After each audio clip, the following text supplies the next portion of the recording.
नमस्कार साथियों, स्वागत है आप सभी का अंकित इंस्पायर्स इंडिया पर। मैं हूं अंकित अवस्थी और आप मेरे साथ में हैं मिडिल ईस्ट के अंदर इस समय बन रही एक समीकरण पर चर्चा करने के लिए, जो समीकरण निश्चित ही समस्त भारतीयों को बड़ा सुकून देगा। सुकून इसलिए कि ये जो प्राणी आप देख रहे हैं, जिसका नाम है अर्दगन, जो तुर्की का राष्ट्रपति है, ये पाकिस्तान के साथ मिलकर के भारत विरोधी जितने बयानों के लिए जाना जाता है, आजकल ये उतना ही जहरीला इजराइल के लिए भी हो रखा है। तो एक तरीके से अर्दगन का जो भारत से नफरत है वो इजराइल के साथ भी चल रहा है, और ऐसे में दुश्मन का दुश्मन दोस्त होता है, अगर उस बात को माना जाए तो इजराइल इसका इलाज करने निकल पड़ा है। तो आइए आज इजराइल के द्वारा इनके इलाज में क्या तैयारी की जा रही है उसकी चर्चा डिटेल में करते हैं, यह जानते हुए कि तुर्की नाटो अलाई है, यानी कि यह अमेरिका का वो संरक्षण प्राप्त, आशीर्वाद प्राप्त देश है जिस पर अगर हमला हुआ तो बाकी बचे 31 देश एक साथ आ जाएंगे। यानी कि यह वो देश है जिसकी हिफाजत करने के लिए अमेरिका बीच बचाव करने चला आएगा। उस देश के लिए इजराइल कुछ प्लानिंग कर रहा है। हालांकि इस प्लानिंग के लिए इसे रोका जा रहा है, लेकिन इजराइल उसकी भी नहीं मानता, जिसमें अमेरिका खुद बैठाकर अपना काउंटर सेंटर बनाकर चल रहा हो। कतर तक पर जब गोला फेंक सकता है, उसके बाद से तुर्की को अपने खिलाफ होती चीजें नजर आ रही हैं। इसी चलते तुर्की को अभी नाउ ए डेज, रिसेंट डेज के अंदर इजराइल ने अपना 8वां दुश्मन करार दिया है। डेंजरस उसको कंट्री अपने लिए माना है, और इसका इलाज करने की प्लानिंग में इन्होंने हाल ही में 3 देशों के साथ, ग्रीस और साइप्रस मिलकर के इनके खिलाफ एक जॉइंट फोर्स बना रहे हैं। आज के सेशन में इस जॉइंट फोर्स की बातचीत को जानेंगे कि क्या इनको पाकिस्तान से दोस्ती ज्यादा महंगी पड़ी या भारत से दोस्ती, दोनों के भारत से दुश्मनी, क्योंकि अल्टीमेटली इनके मित्रता को ये भारत के खिलाफ यूज करते आए हैं। और ऐसे में कश्मीर का मसला हो या ऑपरेशन सिंदूर, उन दोनों ही स्थिति में तुर्की ने हमेशा पाकिस्तान का साथ दिया है। और इस बार तो ऑपरेशन सिंदूर में तुर्की के ड्रोन्स भारत पर चलाए भी गए थे। हालांकि भारत से उम्मीद थी कि यह तुर्की के खिलाफ कोई बड़ी कार्रवाई करेगा। हालांकि भारत ने तुर्की के साथ अपने काफी सारे व्यापारिक रिश्तों को किनारे कर दिया। खैर, उन पर हमने डिटेल में पहले भी चर्चाएं की है।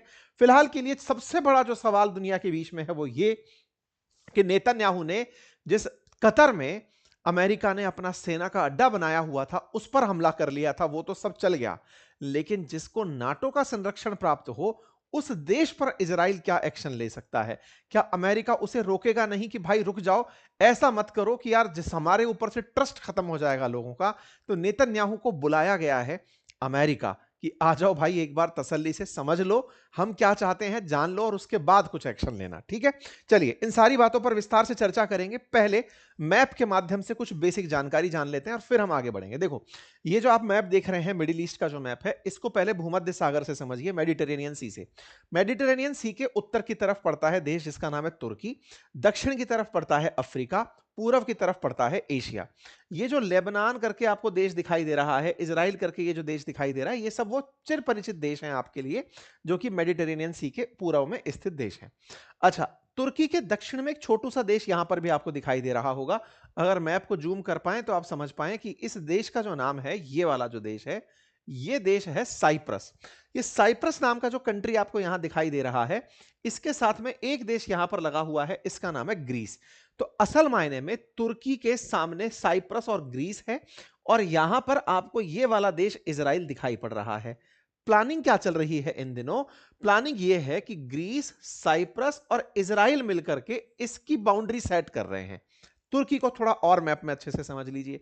तुर्की जिस जगह बैठा हुआ है, यहां से ऊपर की तरफ है ब्लैक सी, और जब ब्लैक सी की बात हो रही हो ना, तो ब्लैक सी रूस के लिए बहुत मायना रखता है। ब्लैक सी से होकर के यहां पर एक स्ट्रेट पड़ती है, जल संधि पड़ती है, दो समुद्रों को जोड़ने वाली, जिसका नाम है स्ट्रेट ऑफ बॉस्फोरस। और यहां पर सी ऑफ मरमरा, और सी ऑफ मरमरा के बाद में यहां पर एजियन सी। इन दोनों के बीच में डार्डेनलस स्ट्रेट। कहानी क्या है, मैं ये सारी जानकारी आपको इसलिए दे रहा हूं क्योंकि रूस के ऊपर कंट्रोल करने में तुर्की ने इसी का उपयोग किया था। बास्फोरस स्ट्रेट पर लोगों को मॉनिटरिंग दे दी कि यहां देख लो, यहां से रूसी जहाज निकलेंगे। डार्डेनलस स्ट्रेट पर मॉनिटरिंग दे दी कि यहां से जहाज निकलेंगे। चूंकि ये इन दोनों के बीच में से है, तो तुर्की की ना स्ट्रेटेजिक लोकेशन बहुत ही खास है। आज से नहीं, ये तो चलो रूस के मामले में है।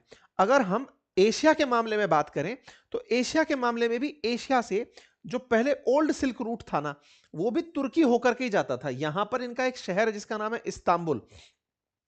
उस इस्तांबुल से होकर के ही यूरोप में एंट्री करते थे। यानी एशिया से किसी को यूरोप अगर जाना है तो उसके लिए जो लैंड रूट कनेक्ट होता था, बास्फोरस स्ट्रेट पार करते ही यूरोप में एंट्री होती थी। तो तुर्की बहुत समय तक बहुत मायने रखा है कॉन्टिनेंट के हिसाब से, और आज भी मायने रखता है वर्ल्ड में अपनी लोकेशन के हिसाब से। लेकिन तुर्की बहुत नया देश है। तो पुराना देश क्या था? पुराना देश था तुर्की के स्थान पर ऑटोमन एम्पायर। ऑटोमन एम्पायर सन 1299 में शुरू हुआ, 600 साल तक चला। फर्स्ट वर्ल्ड वॉर में जब ये हार गए तो अराउंड 1923 के आसपास इन लोगों ने अपने अस्तित्व को अलग पहचान दी और तुर्की के नाम से अपना अलग देश बनाया। प्रथम विश्व युद्ध जो 1914 से 1918 के बीच में चला था, उसमें ये ऑटोमन एम्पायर हारा था। ये ऑटोमन एम्पायर कहां था उसको भी समझ लेते हैं। तो देखिए, फिलहाल के लिए ये जो मैंने तुर्की बताई, इस तुर्की का अगर आप आगे चल करके वो देखें इतिहास क्या रहा है, तो आप पाएंगे कि तुर्की एक ऑटोमन एम्पायर के नाम से चिर परिचित जगह हुआ करती थी। फिलहाल के लिए इजराइल जो देश है, यह इजराइल सेकेंड वर्ल्ड वॉर के बाद पनपा देश है। पहले तक यहां पर इजराइल में भी ऑटोमन एम्पायर ही हुआ करता था। इजराइल की तरफ से सीरिया, इराक और ईरान को अपना चिर परिचित दुश्मन बताया जाता रहा है। अक्टूबर 7 में जब गाजा की तरफ से इस पर हमला हुआ तो फिर नेतन्याहू ने अपनी तरफ से कहा कि मेरे अब 3 नहीं 7 दुश्मन हैं, और 7 दुश्मनों में उन्होंने सीरिया, इराक, ईरान, इधर की तरफ से उठा करके इन्होंने गाजा, वेस्ट बैंक, यहां से उठा करके इन्होंने लेबनान को भी, यमन को भी काउंट कराया था। 7 क्षेत्र से इजराइल पर हमले हुए थे, यह आप और हमने देखे भी थे। एक बार इन 7 को पहचान लो: Lebanon, West Bank, Gaza, Syria, Iraq, Iran और यमन। और ये आपने भी देखा था कि इजराइल पर इन सब तरफ से हमले हो रहे थे। इजराइल से इन्हीं हमलों में अब इजराइल ने डिकोड किया है कि अगर आगे हम फिर से कभी युद्ध में गए, जैसे अभी हमने गाजा के साथ में जो युद्ध लड़ा, उस समय पर हर तरफ से हम पर गोले गिर रहे थे। लेबनान से हिजबुल्लाह बरसा रहा था, सीरिया से आईसिस वाले चालू थे, इराक से आईसिस वाले चालू थे, ईरान से तो पूरे बम्बार्डमेंट चल ही रहा था, यमन से तो सीधे उठ करके हूती यहां पर गोली बंदूक चला दे रहे थे, वेस्ट बैंक से भी फायरिंग चल रही थी। इजराइल हर फ्रंट पे लड़ रहा था। इजराइल वालों का अभी एनालिसिस ये कहता है कि इन दिनों तुर्की के अंदर जो हमारे खिलाफ बगावत आई है, आने वाले समय में तुर्की हम पर अटैक करेगा, और तुर्की इन सब में सबसे पावरफुल देश है। तुर्की पावरफुल क्यों है? क्योंकि इसके पीछे का लंबा इतिहास है। जिस तरह से हम रूस की बात करते हैं कि सोवियत रूस का इतिहास आज रूस लेके चल रहा है, बिल्कुल वैसे ही ऑटोमन का जो इतिहास है वो तुर्की लेके चल रहा है। इसके पास एक पावरफुल नेवी है, पूरी ऐतिहासिकता से संग्रह किया हुआ धनराशि है, और काफी नाटो के साथ जुड़ा हुआ अलाई है। तो ऐसे में इजराइल की चिंता इस बात पर है कि ईरान को तो हम संभाल ले गए, लेकिन तुर्की से अगर भिड़ना पड़ा तो उसकी तैयारी अभी से करनी पड़ेगी। तो इजराइल चूंकि फिलहाल किसी युद्ध में नहीं है, तो ये उसका शांति काल है, और शांति काल जब उसका चल रहा होता है तो वह अगले युद्ध की तैयारी कर रहा होता है। अगली बार जब युद्ध हुआ तो क्या करेंगे? तो उन्होंने तुर्की को हाईलाइट किया है कि भाई अगली बार हमको इससे लड़ना पड़ेगा। मैं आपको फिर से याद दिला दूं, जो तुर्की हम चर्चा में लेकर आ रहे हैं, पहले ये ऑटोमन एम्पायर का हिस्सा होता था। और ऑटोमन एम्पायर अगर आप देखें तो मेडिटेरेनियन सी के उत्तर, पूर्व, पश्चिम तीनों तरफ, उत्तर, दक्षिण और पूर्व तीनों तरफ आपको ऑटोमन एम्पायर दिखाई देता था। यरूशलेम वगैरह सब इसी के अंडर में आते थे, अलक्सा वगैरह सब ऑटोमन एम्पायर का हिस्सा हुआ करता था। खैर, फिलहाल के लिए हम आपको ये ऑटोमन एम्पायर क्यों खत्म हुआ इसका इतिहास तो नहीं पढ़ा रहे हैं, लेकिन फिर इतना सा समझ लीजिए कि अंग्रेजों ने जो ऑटोमन एम्पायर, जो मुस्लिमों के द्वारा लीड किया हुआ एम्पायर था, उसे प्रथम विश्व युद्ध के अंदर हरा दिया था। जब उसे हरा दिया तो फिर इनके क्षेत्रों पर आक्रमण हुआ, इनके क्षेत्रों पर कब्जे हुए। उन्हीं कब्जों में से इजराइल नामक देश निकल करके आया था, जो कि सेकेंड वर्ल्ड वॉर के अंदर एक नए देश के रूप में पहचान प्राप्त किया था। फिलहाल के लिए तुर्की और इजराइल के बीच के संबंधों की अगर हम बात करें तो ऑटोमन एम्पायर जब खत्म हो गया तो उसके बाद तुर्की नामक एक देश बचा, और वो इजराइल के शुरुआती उन देशों में मित्र के रूप में सामने आया जो मुस्लिम देश होते हुए भी इजराइल को मान्यता दिया था। तो इजराइल को मान्यता देने वालों में तुर्की पहला मुस्लिम बड़ा देश था जिसे काउंट किया जाता है। इतना ही नहीं, इसको इसलिए भी जाना जाता है कि इसने कभी जूस की, यहूदियों की जान भी बचाई थी। तो तुर्की जो है वो यहूदियों के लिए हमेशा शुरुआती दौर में एक सॉफ्ट कॉर्नर के रूप में रहा। तो आप इसका अगर इतिहास उठा करके जाने तो आप जानेंगे कि 1948 में इजराइल बनता है, तो 1949 में तुर्की वो देश बना जिसने फॉर्मली इसे रिकॉग्नाइज किया। फिर 1950 में इन्होंने डिप्लोमेटिक मिशन अपना तेल अवीव में खोला। यह शुरुआती वो दौर था जिस समय पर इजराइल के प्रति तुर्की बड़ा लिबरल था, यानी कि यह दिखा रहा था कि हम धर्म को लेकर लड़ने वाले देशों में से नहीं हैं। जब इजराइल ने स्वेज कैनाल पर कब्जा कर लिया, उस समय इन लोगों के बीच में हल्की फुल्की खटास आई। धीरे धीरे इन्होंने जब खटास को दूर किया, फिर से दोनों के बीच में एक दूसरे के प्रति प्यार बढ़ने लगा। लेकिन 1967 में फिर से इजराइल ने बहुत सारा एरिया, अरब टेरिटरी का कब्जा कर लिया। इस पर तुर्की नाराज हो गया। तुर्की नाराज हुआ। इस बात पर इन्होंने और नाराजगी तब जाहिर करी जब जूस ने जेरूशलम की अल अक्सा मॉस्क में आग लगा दी। तुर्की उसके बाद में नाराज होकर के 1975 में फिलिस्तीन को एक देश के रूप में मान्यता दे देता है, फिलिस्तीन लिबरेशन ऑर्गेनाइजेशन को रिकॉग्नाइज कर देता है। तुर्की डिप्लोमेटिक तरीके से अपना रिप्रेजेंटेटिव एम्बेसडर लेवल तक 1980 में यहां पहुंचाता है। बाद में इजराइल के द्वारा जब यरूशलेम पर कब्जा होता है और यरूशलेम को अपनी कैपिटल बताई जाती है, तो फिर तुर्की फिर से नाराज हो जाता है और इजराइल को अपने से दूर करने लगता है। 1986 के अंदर इन्होंने अपने डिप्लोमेटिक रिप्रेजेंटेटिव्स को अपग्रेड किया, लेकिन 87 के अंदर पैलेस्टाइन के अंदर इजरायली ऑक्यूपेशन को लेकर जब विरोध होने लगा, तो इन्होंने फिलिस्तीन का साथ देना शुरू कर दिया। मतलब ये हमेशा ढुलकने लोटे की तरह लुढ़कते रहे। तुर्की फिर बाद में 88 में आकर के प्रॉपर तरीके से पैलेस्टाइन को मान्यता दे देता है। पहले पीएलओ को देता है 1975 में, 88 में जाकर के फिलिस्तीन को मान्यता दे देता है। इसके बाद में मिडिल ईस्ट के अंदर थोड़े दिन की लड़ाई झगड़े चलते हैं। 91 में फिर से दोनों के बीच में समझौता हो जाता है। कुछ इस तरह से दोनों के बीच में एग्रीमेंट डिसएग्रीमेंट चलते रहे। वर्ष 2000 जब आना शुरू हुआ, उसके बाद में एक घटना घटी 2010 की, जिसको सबसे बड़ा संकट आज तक माना जाता है इजराइल और तुर्की के रिश्ते में। कहा जाता है एक तुर्की का जहाज था जिसका नाम मावी मरमरा था। वो जब समुद्र में तैरते हुए इजराइल की तरफ आ रहा था, तो इजरायली कमांडोज ने गाजा की नाकाबंदी तोड़ने के प्रयास में, क्योंकि इन लोगों ने क्या कर रखा है, गाजा को चारों तरफ से पानी में भी समुद्र के अंदर इजरायली फोर्सेस रहती है। तो एक बार तुर्की का एक जहाज मावी मरमरा करके गाजा की इनकी नाकेबंदी तोड़कर गाजा जा रहा था। इजरायली कमांडोज ने चढ़ करके उस पर हमला कर दिया। उससे हमला होकर के कुछ 10 तुर्की कार्यकर्ता उसके अंदर मारे गए। इसके मरने पर तुर्की और इजराइल के संबंधों में भयंकर डिके हुआ। इतना डिके हुआ कि इसके बाद में नेतन्याहू को इसके लिए माफी तक मांगनी पड़ी कि सॉरी भाई, मारना नहीं चाहिए था, पकड़ के छोड़ देना चाहिए था, तुम नाकेबंदी तोड़ रहे थे। ये बिल्कुल वैसे ही है जैसे ग्रेटा थनबर्ग लेकर जहाज घुसी थी ना कुछ दिन पहले। अगर इसराइल वालों से ज्यादा 3-2-5 होता तो मावी मरमरा रिपीट हो जाता। मतलब इस तरह की हरकत हो गई। 13 से 16 के बीच में ओबामा इनको बिठाते हैं, जैसे अभी ट्रंप बिठाते हैं ना, ऐसे ओबामा इन्हें बिठाते हैं और इनके बीच में सुलह कराते हैं। सुलह करा करके नेतन्याहू से सॉरी बुलवाते हैं, सॉरी बोलो। जैसे कतर के केस में अभी बुलवाया। नेतन्याहू को आदत है, पहले सॉरी बोलते हैं फिर उसके बम लगा देते हैं। तो इस तरीके से इन्होंने सुलह करवाने की कोशिशें की। लेकिन उसके बाद में मावी मरमरा इंसिडेंट को लेकर के बार बार इजराइल से इनके कलह चलते रहे।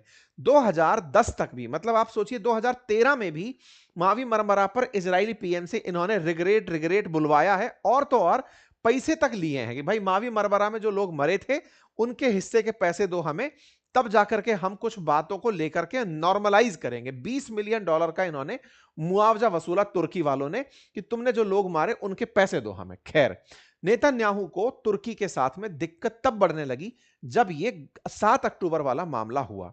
असल में तुर्की और इनके बीच में सब कुछ ठीक सा होने लगा था, लेकिन 7 अक्टूबर 2023 को अर्दगन खुलेआम हमास के हमलों को ठीक ठहरा दिए। असल मायने में उन्होंने पहले तो 7 अक्टूबर की घटना पर अपनी तरफ से प्रतिक्रिया देते हुए शांति की अपील की, लेकिन जब इजराइल गाजा पर हमले करने उतरा तो ये इजराइल के खिलाफ और गाजा के समर्थन में आ गए। जब इस तरह की हरकत होने लगी 21 अक्टूबर को, तो इन्होंने साफ साफ वार्न करना इजराइल को शुरू कर दिया था 2023 में। इस बात से इजराइल नाराज हो गया। इजराइल को समझ में आया कि अब तक तुर्की को हम मनाते आ रहे थे क्योंकि अमेरिका कहता था कि नाटो कंट्री है, झगड़ा मत करो। लेकिन अब इस तरह से अगर आगे बढ़ते गए तो फिर तो मसले फैलते चले जाएंगे। ऐसे में अर्दगन इजराइल को लगातार, क्योंकि अर्दगन को यह पता है कि चूंकि मैं नाटो कंट्री हूं तो मुझे तो बचाने अमेरिका चला आएगा।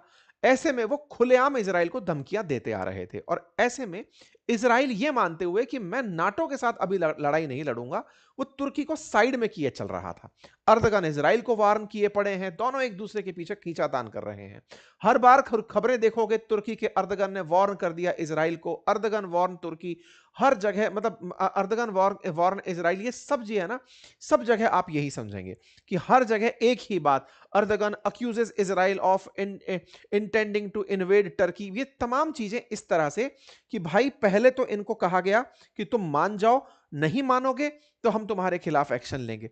ऐसे में तुर्की ने अपने खिलाफ भी कुछ हरकतें ऐसी देखी कि जब ये जाकर कतर में गोला छोड़ सकता है तो ये तो हमारे ऊपर भी छोड़ सकता है। इस बात को लेकर के इन लोगों ने एक भय का माहौल तैयार किया खुद के देश में, मुस्लिम वर्ल्ड के देशों में। तुर्की ने अपने साथ लोगों को जुटाना शुरू किया। मतलब इस तरह की हरकत हो गई कि उसने प्रॉपर तरीके से अर्दगन के खिलाफ मोर्चा खोल दिया। उल्टा इस तरह से हुआ कि अर्दगन ने इजराइल के खिलाफ मोर्चा खोल दिया। तुर्की ने बकायदा इजराइल के खिलाफ 52 देशों से मिलकर के इस पर आर्म्स एम्बार्गो लगवाने का प्रयास किया कि कोई इसको हथियार नहीं बेचेगा। दोनों देशों के बीच में तब और ज्यादा रार बढ़ गई जब इजराइल ने हमास के लीडर्स को मारना शुरू किया। तो ये खुलेआम आकर के हमास के समर्थन में पोस्ट करना शुरू कर दिए। तुर्की ने प्रॉपर तरीके से वो सारे प्रयास किए जो गाजा में वो कर सकता था। अर्दगन का जो ये ताजा ताजा रूप निकला है, ये उनके पुराने खैलीफेट की याद दिलाता है। मतलब ये चाहते हैं कि फिर से ये मुस्लिम देशों के लीडर बनकर बाहर आए। इन लोगों के बीच की राइवलरी को खूब इतिहास में हमने देखा है, पिछले 2-3 सालों के अंदर ये तमाम चीजें निकल कर आई। बातें और बढ़ती हुई तब चली गई जब हाल ही के समय पर, जब आपने देखा होगा कि इजराइल और गाजा के बीच मामले बढ़ते जा रहे थे और इजराइल कतर में या दुनिया के और देशों में अपने खिलाफ लोगों को टारगेट कर रहा था। उसी बीच में तुर्की ने इनके साथ अपने सब तरह के रिश्ते तोड़ दिए। इन्होंने कहा कि हमारे एयर स्पेस को हम इजराइल के लिए बंद कर रहे हैं, हमारे शिप्स को अब वहां नहीं जाने देंगे, हम पूरी तरह से इनके साथ सारे ट्रेड रिश्ते तोड़ रहे हैं। तो तुर्की ने असल मायने में इजराइल के साथ अपने सारे ट्रेड रूट्स खत्म कर दिए। ना जहाज आकर के एक दूसरे की जगह रुकेंगे, एयर स्पेस बंद कर दिए गए। मतलब एक ऐसी हॉस्टाइल सिचुएशन इन दिनों पैदा हो चुकी है इन दो देशों के बीच में, जैसे कि हमास से लड़ाई नहीं हो रही थी, तुर्की से हो रही थी। तुर्की इतना ज्यादा खुलेआम हमास के समर्थन में खड़ा था, गाजा के समर्थन में खड़ा था, कि उसने इजराइल के साथ सब तरह के संबंध तोड़ दिए। यही कारण है कि इजराइल ने तुर्की को अब अपने लिए 8वां एनिमी मान लिया है, यह मानते हुए कि इस बार तो कुछ हुआ नहीं, अगली बार हो सकता है तुर्की से गोले चलें। इसके पीछे का बड़ा रीजन भी है। बड़ा रीजन यह है कि कतर में भी तो हमास के आतंकी जाकर छुपे हुए थे, जिनको मध्यस्थता के नाम पर बुलाया गया था कि आओ बातचीत कर लेना। तुर्की में भी वो लोग जाया करते थे, इस्माइल हानिये वगैरह तुर्की की यात्रा पर भी आप लोगों ने देखा है। ऐसे में तुर्की को यह डर था कि कल को जो कतर में हुआ वो तो हमारे देश में भी हो सकता है। मतलब कि इजराइल उठा करके तुर्की में बैठे किसी हमास के लीडर को टारगेट कर सकता है, क्योंकि नेतन्याहू ने तो वर्ल्ड को कह ही दिया था कि दुनिया में गाजा से निकले हमास के आतंकी जहां भी छिपे हैं मैं उनको ढूंढ ढूंढ कर मारूंगा। तो ऐसे में तुर्की के अंदर यह भय का भाव भी था कि हमारी बेइज्जती हो जाएगी, इससे बेहतर है कि मैं अपने आप को दुश्मनी में ही डाल दूं। और दूसरा, खुद के अंदर वो लीडरशिप की चाह भी थी कि सबको लगना चाहिए कि देखो मैं गाजा के लिए कितना संघर्ष कर गया। कुल मिलाकर के इन लोगों ने कतर का जो मामला हुआ उसके बाद से तुर्की को भी अपना शत्रु समझ लिया है। आप देखें, जब कतर की तरफ से ये ट्रंप से मिलने के लिए मुस्लिम देश के लीडर्स गए थे तो अर्दगन बगल में बैठे थे। क्यों? क्योंकि नाटो कंट्री है, साथ में बैठे थे कि सर इनको भी सुरक्षा दो, आपने इनके यहां पर तो पूरा पूरा बेस बना रखा है, फिर भी इजराइल मार दिया है इनको। तभी जाकर अमेरिका ने कतर, इजिप्ट, तुर्की के कहने पर नेतन्याहू से माफी बुलवाई थी और कहा था कि ठीक है, कतर पर अब फिर से हमला ऐसा नहीं होगा, युद्ध समाप्त हो गया, सारे एग्रीमेंट हो गए। यही तो वो लोग थे जो जाकर गाजा की तरफ से अमेरिका में मध्यस्थता किए थे कि साहब चलो 20 पॉइंट का मांग सूत्र निकालो जिस पर साइन करवा करके सबके बीच में मामला शांत करा दिया जाएगा। खैर, ये सारा इतिहास है जो अब आप लोगों को अच्छे से पता हो गया है। इजराइल के खिलाफ गाजा में पाकिस्तानी फोर्सेस को भिजवाने वाला भी तुर्की ही है, जो उससे यह कह रहा है कि गाजा में अपनी सेना भेज। जो इंटरनेशनल फोर्सेस जा रही हैं उसमें पाकिस्तान से डिमांड कर रहा है तुर्की कि तुम अपनी फोर्सेस भेजो इसमें। पाक तैयार भी हो गया कि ठीक है साहब हम अपनी फोर्सेस भेजेंगे। वो पाकिस्तान जो इजराइल को देश नहीं मानता, वो इजराइल के खिलाफ अपनी फोर्सेस को भेजने के लिए तैयार है कि ठीक है साहब अगर आप कह रहे हो तो टू नेशन थ्योरी को मानते हो मैं चला जाऊंगा। मतलब इतना मसाला अब इकट्ठा हो चुका है ना कि इजराइल के तुर्की के खिलाफ इजराइल को खूब सब कुछ पता है, और तुर्की को इजराइल के खिलाफ, इजराइल को तुर्की के खिलाफ खूब सारी चीजें पता है। अब ये आदमी क्या शरारत कर रहा है, पीस टाइम में अक्सर जब ये युद्ध नहीं कर रहा होता तो युद्ध की तैयारी कर रहा होता है। अब ये क्या कर रहा है भाई साहब, इसने बकायदा तुर्की के दुश्मनों को तलाशना शुरू किया कि तुम आओ बैठो, बैठ करके बातचीत करते हैं। आप पूछेंगे आज ये सेशन क्यों हो रहा है, क्योंकि भाई साहब ये जो दो देश के नाम देख रहे हैं, ग्रीस और साइप्रस, इनके राष्ट्राध्यक्ष इस समय जब आप और मैं बात कर रहे हैं नेतन्याहू के साथ बातचीत कर रहे हैं इस समय पर इजराइल के अंदर, इजराइल में बैठे हुए हैं। अब ये ग्रीस साइप्रस की क्या कहानी है वो भी जान लो। असल मायने में क्या है ना, जब तुर्की को आप देखेंगे तो तुर्की के पश्चिम में यूरोप का एक देश है ग्रीस। ग्रीस के ना इस पूरे के पूरे एजियन सी में बहुत छोटे छोटे आइलैंड्स हैं। उन आइलैंड्स में बहुत सारा तेल का भंडार है। तुर्की उन आइलैंड्स को अपना मानता है। वो कहता है कि ये छोटे आइलैंड पानी के आधार पर मेरे हैं, ये कहता है मेरे हैं। इस बात को लेकर दोनों बहुत लंबे समय से झगड़ रहे हैं। दोनों के बीच में कई बार राइवलरी इतनी हुई है कि ग्रीस वाले इस पर गोला छोड़ने के लिए, दुनिया वाले इनको शांत कराने के लिए आए हैं। इन दोनों की दुश्मनी तब और देखने को मिली जब एक छोटू सा देश है यहां पर जिसका नाम है साइप्रस। इस साइप्रस के अंदर लगभग 80% ईसाई रहते हैं, 20% मुसलमान रहते हैं। साइप्रस 1970s के आसपास, 74 के आसपास आजाद होता है। यूके वाले यहां से निकल कर जाते हैं और यहां पर 74 में, मतलब 70s के आसपास आजाद होता है, और उस समय पर यहां पर जो आबादी रह रही है ना, उसकी 20% आबादी जो कि मुसलमान है, वो तुर्की के कहने पर अपना कब्जा स्थापित करना चाहती है पूरे देश पर। वाइस वर्सा, साइप्रस में 80% जो ईसाई हैं वो ग्रीस के कहने पर साइप्रस पर कब्जा करना निकल पड़ते हैं। दोनों के बीच युद्ध होता है, यूएन इनके बीच में मध्यस्थता कराने आता है। साइप्रस जो एक कंट्री है वो दो देशों की वजह से आपस में बटा हुआ था, तो तुर्की ने अपने मुस्लिमों को बोल करके इसके 20% हिस्से पर कब्जा कर लिया। तो ये जो साइप्रस है ना, ये साइप्रस पर इजराइल के साथ ही रहा है। तो देखो इजराइल क्या कर रहा है, इधर साइप्रस इधर ग्रीस, इन तीनों को मिला करके इसके खिलाफ अब एक कर रहा है। 1974 में साइप्रस का जब युद्ध हुआ तो निकोशिया जो फिलहाल इसकी राजधानी है, उसके ऊपर का जो एरिया है ना, जो तुर्की के साइड वाला है, उसको तुर्की ने कब्जे में ले लिया। मैं जो आपसे कह रहा था साइप्रस आजाद हुआ था, वो 1960 में आजाद हुआ था, ठीक है। अच्छा, और दक्षिण वाला जो हिस्सा है साइप्रस का, इस साइप्रस वाले इस हिस्से को ग्रीस वालों ने अपने कंट्रोल में ले लिया। इस तरीके से मतलब कंट्रोल में ले लिया है वो देश आज भी, लेकिन माहौल वो जिसका मानता है वो ग्रीस का मानता है। तो ये नीचे वाला जो हिस्सा है ना, ये ग्रीस का समर्थक है, इजराइल का समर्थक है, और जो ऊपर वाला हिस्सा है ये तुर्की समर्थक हिस्सा है, तुर्की का ही एरिया समझकर आप इसे चलें। अच्छा, तो ऑटोमेटिक अब ये समझ में आ गया, जिसका एरिया चला गया हो वो तो नेचुरल दुश्मन हो गया, जिसको युद्ध लड़ना पड़ गया वो नेचुरल दुश्मन हो गया। इजराइल तो खुद ही मान रहा है कि तुर्की दुश्मन है हमारा। तो ऐसे में इन सब चीजों को मिलकर के जो माहौल बनता है वो ये कि इजराइल इन सबको एक साथ लेकर आ रहा है। आपने देखा होगा भारत भी यही सारा काम किया था तुर्की को पनिशमेंट देने के लिए।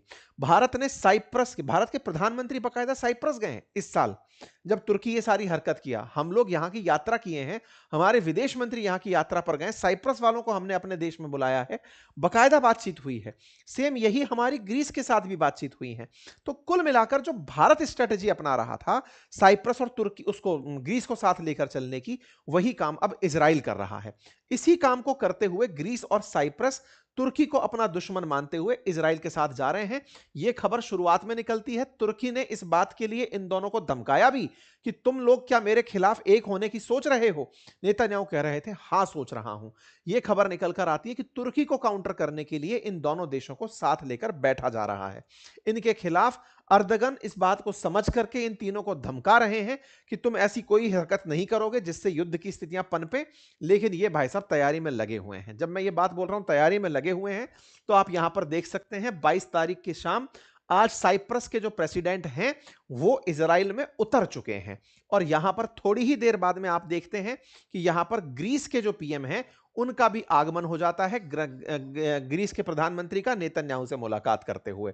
कुल मिलाकर नेतन्याहू ने ग्रीस और साइप्रस को साध लिया है, साथ बुला लिया है। नेतन्याहू इस बात वो अर्दगन इस बात से चिढ़े पड़े हैं कि यार तुम लोग सब मेरे खिलाफ ऐसा क्यों कर रहे हो? तो भाई साहब जैसा बीज बोओगे वैसा फल काटोगे और भारत इन लोगों के साथ है ये सबको पता है।